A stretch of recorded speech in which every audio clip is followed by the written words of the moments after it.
It all started on a sunny Monday morning. I was walking to the market with my headphones in and my hoodie up. People didn't recognize me that way, and I liked it. Being the mayor's daughter meant too many fake smiles and people trying too hard. So on days like this, I became just Anna.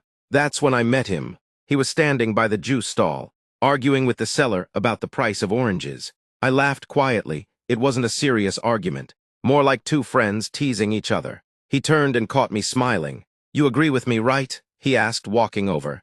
I shrugged. "Oranges should be free," I joked. He grinned. Finally, someone with sense. His name was Jason. He had messy hair, kind eyes, and a voice that made people listen. We talked for hours that day, about music, food, dreams. He said he wanted to start a business someday. I told him I liked writing stories. Then, just as I was about to leave, he said something strange. "You're different, Anna. I don't know what it is, but I feel like you've got power." I laughed, brushing it off, but something in his eyes changed after that. The next day he came with flowers. The day after he brought snacks. Then poems, then promises, big promises. He said he'd build me a writing studio, that he'd get us a place by the lake, that he'd never let anyone hurt me. It was sweet at first, but something didn't feel right. He kept asking questions about where I lived, who my parents were, if I had connections. I didn't answer.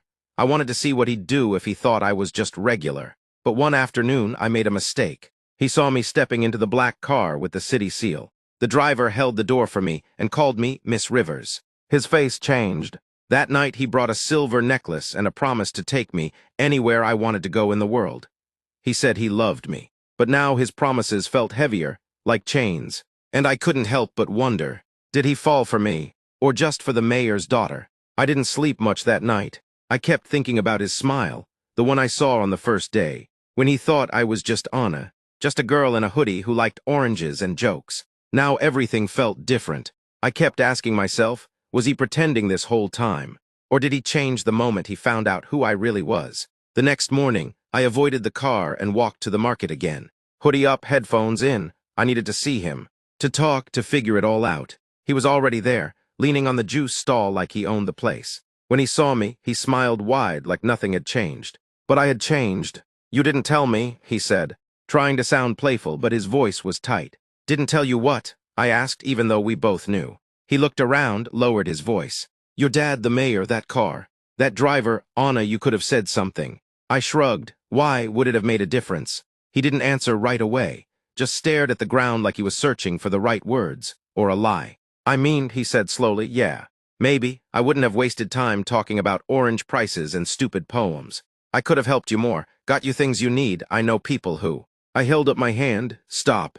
His mouth stayed open, like he wasn't sure what he'd said wrong. "That's the problem," I said, my voice calm but shaking a little. "You started seeing my name, not me. I liked you when you didn't care who I was." "I do care," he said quickly. "I care even more now." I stepped back. "That's not love, Jason, that's calculation." He reached for my hand. "Please, just give me a chance." I meant everything I said. I looked at him, at the boy who brought me flowers, snacks, poems, promises.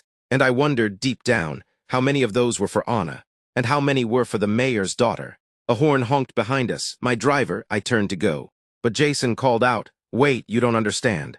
I didn't just make you promises. I made plans, real ones." I froze. "What kind of plans?" I asked, turning back slowly. And that's when I saw it. That look in his eyes. The one that said, there was more to this than I knew. The look in his eyes wasn't soft or nervous anymore. It was sharp, focused, like he had just moved a piece on a chessboard I hadn't even noticed we were playing. "What kind of plans, Jason?" I asked again, quieter this time. He stepped closer, voice low. "You have no idea how many people want to be close to power. Anna, I didn't mean to get involved like this at first, but once I figured out who you were, I saw an opportunity, not just for me, for both of us." My stomach dropped. "This isn't a game," I said. "I'm not a shortcut to your dreams." He looked hurt but not surprised. "You think I'm using you. I know you're using me." "No," he said, shaking his head. "You're wrong. I saw something in you. Even before I knew, you're smart. You're different, you're real. I thought maybe if I showed you how serious I was, you'd let me in." "By making plans behind my back?" I asked. He didn't answer, but his silence said everything. I started to walk away. I needed space. Clarity, maybe even to tell my dad. But then Jason called after me again. "There's something you should know." He said, "It's not just me. Other people are watching you too." They've been watching for a while. They know your routines, where you go, who you meet. They're interested in you and your father. I turned slowly. What do you mean, T? He hesitated. I wasn't supposed to get close. I was just supposed to observe, report, but then I met you, and I broke the rules. My heart pounded. This wasn't just about flattery or ambition anymore. This was something else. You need to leave, Jason, I said, backing away. Right now. I came to warn you, Anna, he said, because I think they're planning something. And if you don't trust me, at least trust this. You're in danger. A shadow passed over us as clouds blocked the sun. The air felt suddenly heavier. I wanted to run, but I also wanted answers. And Jason was the only person who had them. I stood frozen, heart thudding like a drum in my chest. Danger, people watching me, watching Dad. Jason looked serious, scared, even. But how could I believe anything he said now? He had lied, he had hidden things. And now he was claiming to be some kind of whistleblower. What are you talking about? I asked, trying to keep my voice steady. Who's planning something? Jason looked around nervously. Not here, not in public, too risky. I narrowed my eyes. So take me somewhere private where you can control the story? No thanks. He shook his head. It's not like that. Look, I know I messed up bad. But this is real. They're not after you because of you. They want leverage, access. They think you're the key to your dad. I took a shaky breath. How do you know all this? He hesitated, then quietly, because I was working for them. The world spun for a second.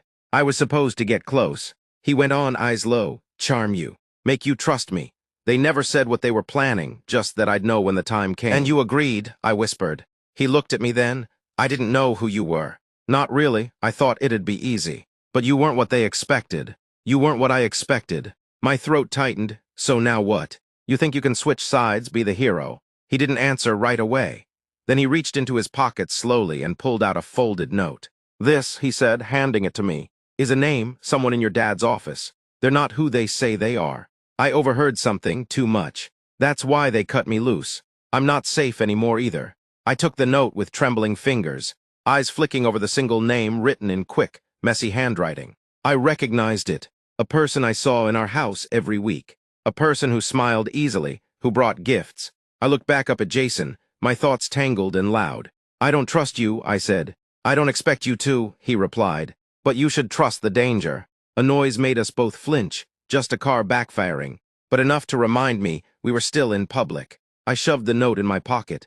If you're lying, I swear. I'm not. He backed away, hands raised slightly. Eyes on mine like he was waiting for something, maybe forgiveness, maybe a goodbye. I didn't give him either. I turned and walked fast, heart pounding, mind racing, trying to figure out what to do next. Because if what Jason said was true, then everything I thought was safe. Wasn't. The walk home felt longer than usual. Every face I passed, every glance that lingered a second too long, made me wonder if they were one of them. Were they watching, listening? By the time I got to the front steps, my hands were cold and damp. I stood there for a moment, staring up at the house I'd lived in my whole life. The house that suddenly didn't feel like home. Inside, everything looked normal, too normal. The hallway smelled like lemon polish. A soft voice echoed from the kitchen, our housekeeper humming while she chopped vegetables. My dad's voice drifted from his study, calm and steady on a call. I should have gone straight to him, told him everything, showed him the note. But I didn't. Not yet. Instead, I went to my room, shut the door, and locked it. I pulled out the note and stared at the name again. Mark Sutherland, my dad's personal advisor. He'd been around forever, long before the campaign. Before the election, I used to call him Uncle Mark. He brought me coloring books when I was little. He once picked me up from school when my mom was sick. How could he be working against my dad? Or worse, what if my dad already knew? That thought chilled me more than anything Jason had said. I picked up my phone. I needed to tell someone, but who could I trust? I opened my messages. No one felt safe. Until one name popped up. Jason. My thumb hovered. Don't do it, I told myself. Don't reach out. You don't know where his loyalties lie. But if I wanted answers, if I wanted proof, I typed quickly, "Where can we talk? Somewhere safe." The reply came seconds later. "There's a place behind the old train station. 4 p.m., come alone." Of course, come alone. I stared at the message, heart thumping. This could be a trap, but if he was telling the truth, if Mark really was dangerous, then I was already in the middle of something big. Bigger than lies, promises, or heartbreak. I took a breath, grabbed my hoodie, and left the house through the back gate, because no matter how this ended, I had to know the truth. The old train station sat just outside town, abandoned and crumbling. Weeds cracked through the concrete, and broken windows stared like hollow eyes. Nobody came here anymore, not unless they had a reason. I had one. The wind whipped my hair as I stood near the rusted freight car where Jason said we'd meet. I checked the time, 4:01, he was late. Or maybe I was early, or maybe he wasn't coming at all. Then I heard it, footsteps, slow, careful. I turned, heart pounding. Jason stepped out from behind the station wall, hands up showing he had nothing in them. "You came," he said, like he hadn't expected me to. "You said you had proof," I said, voice sharp. "Let's see it." He reached into his coat and pulled out a small flash drive. "This has voice recordings," he said, "of Mark talking about something they call Project Glasshouse. It's about your dad, surveillance, strategy meetings, stuff I was never supposed to hear." I took the drive but kept my eyes on him. "And you didn't think to take this to the police?" He gave a bitter laugh. "Police won't touch this, some of them are in on it." I hated that I didn't know if he was telling the truth or playing me again. But I also knew I couldn't ignore it. Not if there was even a chance he was right. "What exactly is Project Glasshouse?" I asked. Jason hesitated. "All I know is, they've been watching your family for months. Not just watching, waiting. They're going to move soon. Something's happening, Anna, something big." I stared at the flash drive in my hand like it might burn a hole through my skin. Suddenly, the sound of a branch snapping behind us made us both spin around. Jason grabbed my arm. "We have to go now." "Who is it?" I whispered, backing away with him. He didn't answer. Another sound, this time closer. He turned, grabbed my hand, and ran. We raced around the side of the station. Breath loud in our ears, hearts hammering. I didn't dare look back. Whoever it was, Jason wasn't the only one being followed anymore. We didn't stop running until we reached the edge of the woods. There, hidden behind a row of trees, Jason leaned forward, breathing hard. "You need to disappear for a while," he said, "until we figure out who's still clean. You can't go back home." "But my dad, they're watching him too. If you go back, they'll know everything." I looked at him, dirt on his cheek, sweat at his collar, eyes full of fear. And suddenly, I understood something I hadn't before. Jason wasn't the threat anymore. He was running too. And if we didn't figure this out fast, none of us would be safe. We sat in silence for a moment, catching our breath, hidden beneath the shadows of the trees. Birds chirped overhead like nothing in the world was wrong, as if I hadn't just been told to vanish from my own life. I stared at the flash drive clutched in my hand. It felt heavier than it should, like it carried the weight of everything I thought I knew about my family. "I don't know where to go," I said finally. "I can't just disappear. My dad will panic." Jason looked at me carefully. "If they know you're gone, they'll start watching him closer. That's exactly what they want. We need to do this quietly." I shook my head. "I don't even know who they are." "Jason, you keep saying like it's some shadowy movie villain. But who are they? Politicians? Criminals? What do they want?" He hesitated. "Some of them are ex-military. Some are in business, old money. Mostly, they've been working behind the scenes for years. Funding campaigns, planting people in offices, shaping elections. Your dad, he's too clean. Too honest, that makes him dangerous to them." I swallowed hard. My dad, the man who taught me to speak the truth, to stand tall, to help people no matter what, was suddenly the target of something far bigger than politics. Jason leaned in, his voice low. "They call themselves the Circle. That's all I've heard. I think Mark's their inside man." I pulled my hoodie tighter around me, heart still racing. "Then we expose him. The recordings, the flash drive. There has to be enough to prove it." Jason shook his head. "Not yet. If we move too soon, they'll bury everything. We need more: names, locations, plans, leverage." I stood, my legs shaky. "Then let's get it." He looked up at me. "You're not scared?" "Of course I am," I said, "but I'm more scared of doing nothing." He gave me a half smile. "That's why I told them you weren't just the mayor's daughter. You're the threat they didn't see coming." I ignored the way that made my stomach twist. "What's the next step?" I asked. Jason stood too, brushing dirt from his jeans. "We go off the grid, just for a while. There's a cabin outside Fairwood, my uncle's place. No Wi-Fi, no neighbors, just us. We lay low, go through everything I've got, and figure out what the Circle's planning.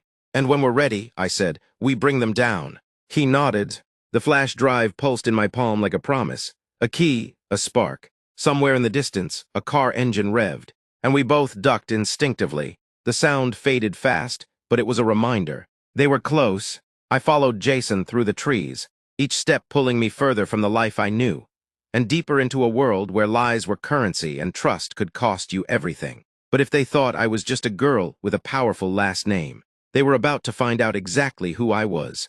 By the time we reached the edge of Fairwood, the sun had dipped behind the trees, painting the sky in deep gold and bruised purple. Jason's uncle's cabin was hidden down an old dirt path, the kind of place no one would stumble across unless they were really looking. It was small, just one level with a wraparound porch and windows thick with dust, but it felt safe, safer than anywhere I'd been in days. Jason unlocked the door with a rusted key, and we stepped inside.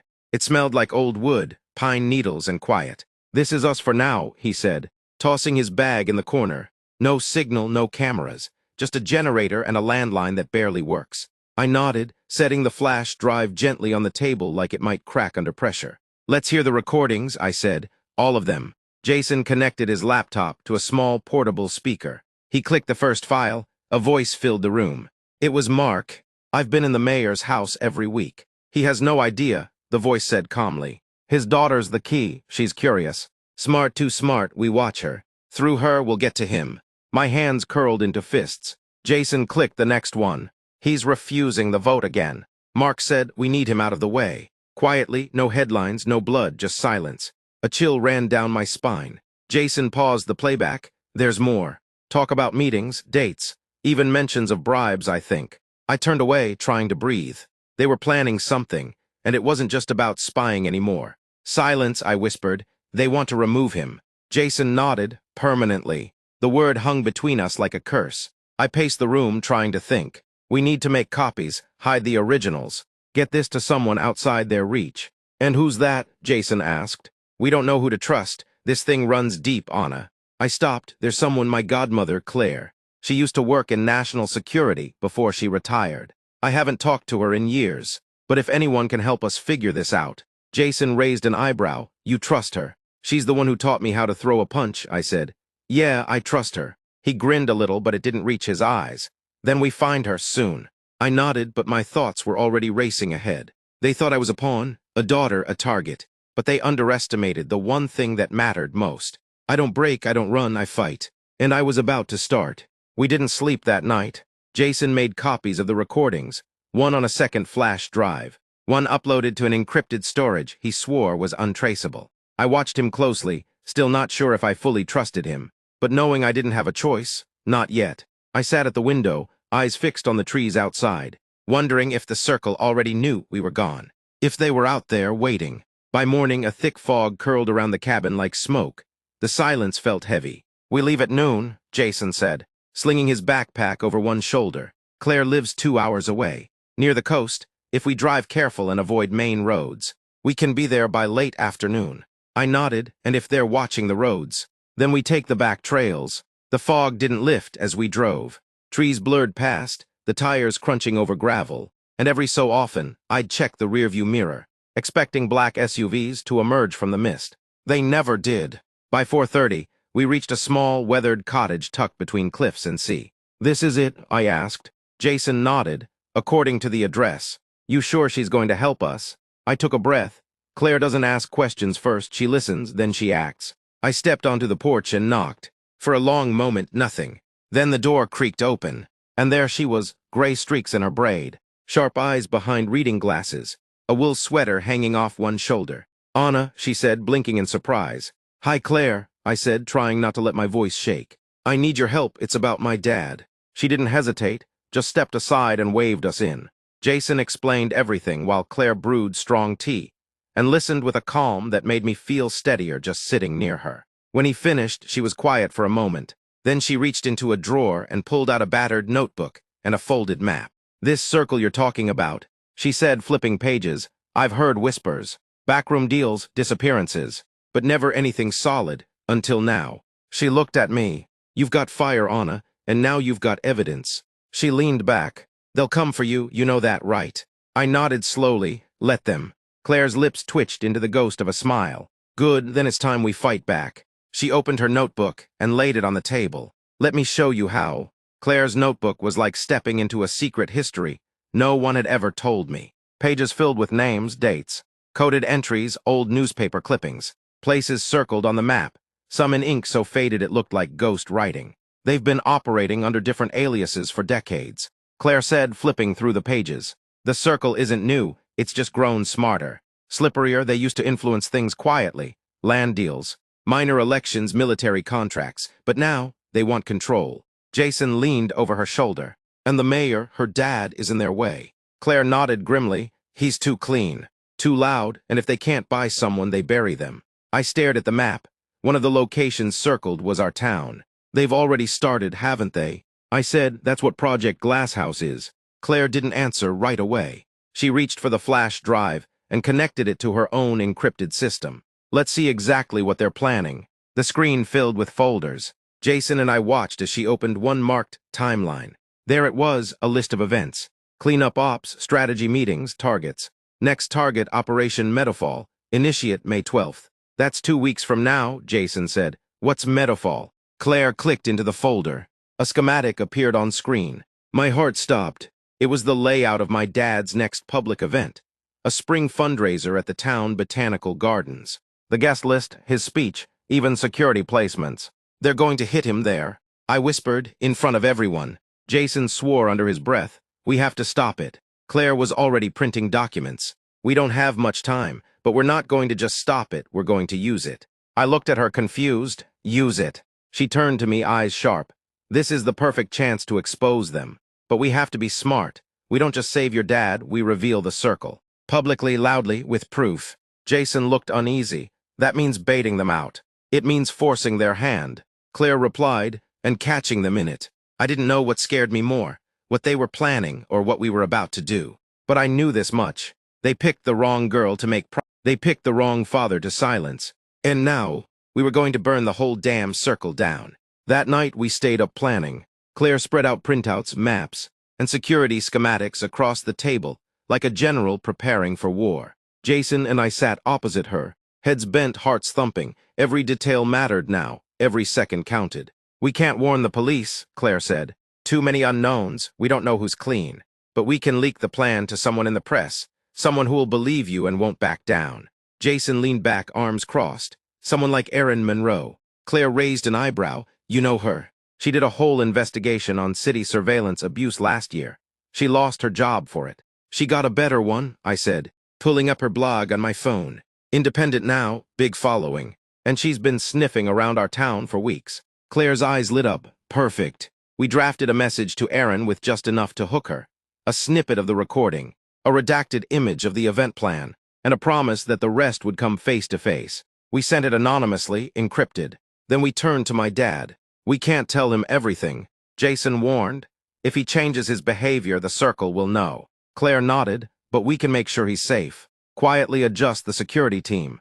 Add a few volunteers of our own. Jason and Claire looked at me. That part's on you, Anna. I swallowed. I'll handle it. The next morning, I dressed in plain clothes and borrowed Claire's old car. A scratched-up hatchback with more dents than paint. I drove back into town alone. Every block a test of my nerves. No one followed me, at least no one obvious. I stopped at the cafe near City Hall, walked in with a stack of student forms, and asked for 10 minutes with the mayor on behalf of a school program. I knew the receptionist. She didn't ask questions. My dad met me in his office, tie slightly crooked, sleeves rolled up as usual. He blinked. Anna, what are you? I can't explain everything, I said quickly, closing the door behind me. But you need to do 3 things, trust me. He studied my face, tired, wired, scared, and nodded. Always. Good, first at the spring fundraiser.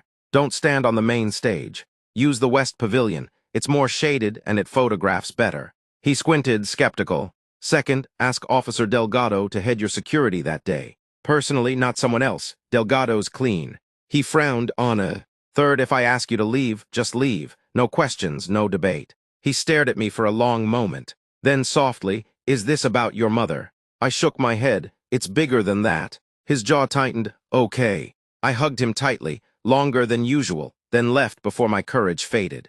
Outside, I saw something strange across the street. A black SUV, engine running, tinted windows. I didn't wait to find out who was inside. I jumped in the hatchback and drove, fast, straight back to Claire's. As I pulled in, Jason ran to the car. They responded, he said, waving his phone. Erin Monroe, she's in. She wants to meet tonight. I smiled. Good. The circle thought they could write the story, but we were about to rewrite the ending. Erin Monroe showed up exactly at midnight. She wore a leather jacket, black jeans. and the kind of expression that said she didn't scare easy. Her voice was low and steady when she stepped into Claire's cottage. "You've got one shot to convince me this isn't some wild conspiracy," she said. "Don't waste it." Claire nodded to me. I stepped forward, heart hammering, and placed the flash drive into Erin's hand. "Play the folder Market Glasshouse. That's their plan for my dad. For the fundraiser, for everyone." Erin plugged the drive into her laptop. The room filled again with Mark's voice, cool, confident, dangerous. She listened to everything, the surveillance recordings, the timeline, the names. They thought the mayor's daughter was just a naive kid with a curious mind. They were wrong. I wasn't just my father's daughter anymore. I was the beginning of their end. The plan was simple, terrifying, risky, and possibly illegal, but simple. We would follow the event schedule, just enough to keep the circle believing everything was going according to plan. The mayor would give his speech, but not from the main stage. I'd be there too, standing exactly where they expected him to be, just long enough to draw them out. Meanwhile, Erin would have her broadcast ready to go live across every platform she had.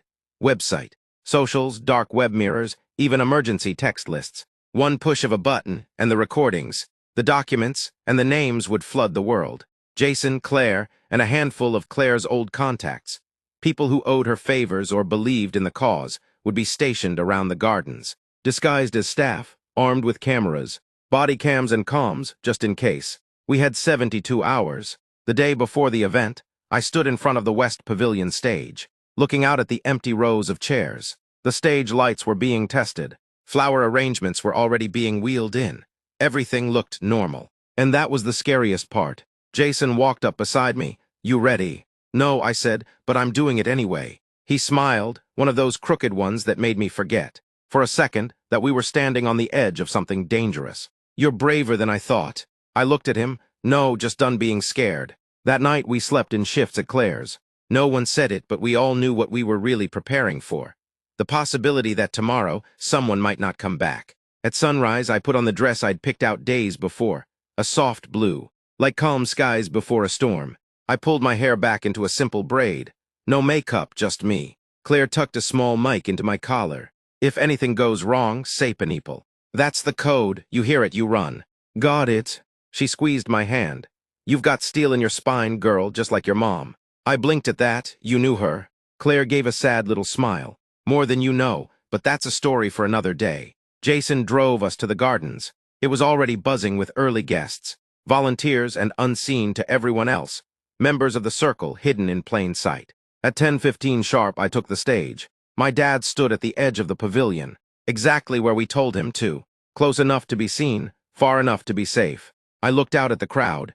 I couldn't see their faces clearly through the light, but I felt them. And somewhere in that sea of smiles and chatter, someone was planning to kill. I took a breath. Then I began to speak. "I wasn't supposed to be here today," I said, voice steady through the mic. "But I have something to say. Something you need to hear, about promises, about power, about the truth." Across the garden, Erin hit record. The broadcast went live, and the circle's perfect plan just shattered. Gasps rippled through the crowd. People stopped mid-sip, mid-sentence. Phones came out, cameras started rolling. They thought I was giving a speech about spring, or charity, or my dad's campaign. Instead, I gave them the truth. This morning, a leak was released across every major platform.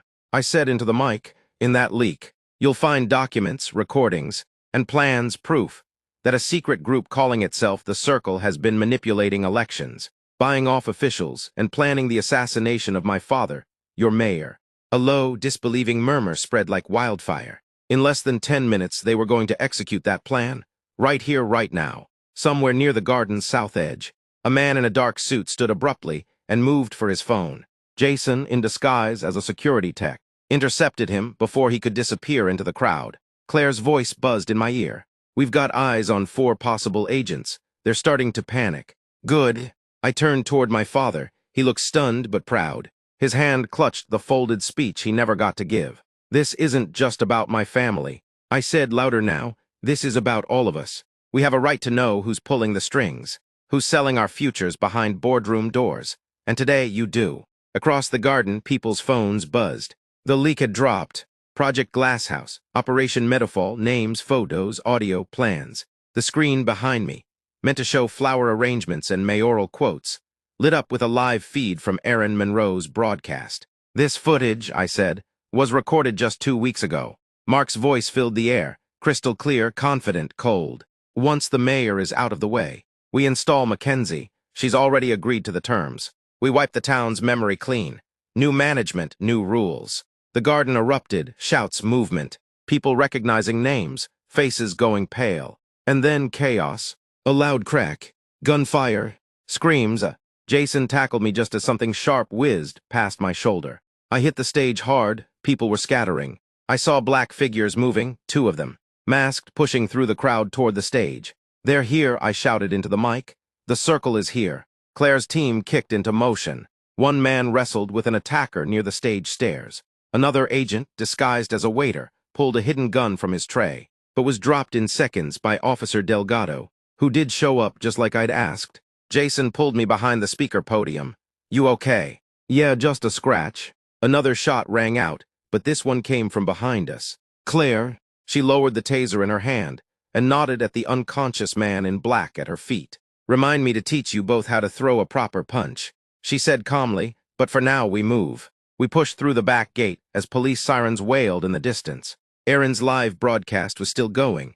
The world was watching now. But this wasn't over. We exposed the circle, sure. Now, they'd be coming for all of us. We ran through the garden's service gate, down a narrow alley lined with delivery trucks and flower crates. Jason's hand gripped mine like a lifeline, Claire taking the lead, already barking instructions into her comms. "They're not backing off," she said, glancing over her shoulder. "They'll regroup fast. We just hit them in public. They'll want revenge in private." "Let them try," Jason muttered. "They're the ones who should be running now." We ducked into an old greenhouse Claire had prepped earlier. It was our fallback, just in case. Inside, the glass was foggy with heat and the smell of wet soil. The chaos of the garden felt miles away. Claire locked the door behind us. "We've got a few minutes, maybe less." Phones off, no digital trail. Jason pulled out his earpiece and crushed it underfoot. "Any word from Aaron?" "She's safe, still broadcasting. The whole city's watching now, but they'll try to shut her down." "She won't let them," I said. "She's too stubborn." Claire gave me a sideways look. "She reminds me of someone." I didn't smile. I couldn't, not yet. My heart was still hammering from the shot, from the way that man had aimed right for my head, like I was nothing but a target, like I was still just the mayor's daughter, caught in the middle of a game I didn't understand. But I wasn't anymore. I sat down on an overturned flower crate and looked at Jason. "What happens now?" He knelt beside me, his eyes serious. "Now we finish it. We make sure everyone connected to the circle gets exposed. No more shadows, no more secrets." Claire was already laying out papers, maps and a burner laptop on a potting table. She tapped the screen. "They've got safe houses. We know about 2. The third one's in the woods outside town, near the old train yard. That's probably where Mark is hiding." My stomach twisted at his name. Mark, the guy who smiled at me like I was his favorite secret, who promised me things, made me feel like I mattered, because he thought I was powerful, because he thought I was a tool. Claire looked up. "You don't have to go, Anna." Jason nodded slowly. "We're taking this to the end together." A long silence passed between us as we looked over the map, the routes, the danger. Then Claire whispered something that chilled me to the bone. "They won't just come for us, they'll come for your dad, too." I looked at the screen, at the names and faces we'd outed, at the web of power unraveling by the second, and I knew she was right. This wasn't the end. It was the beginning of war.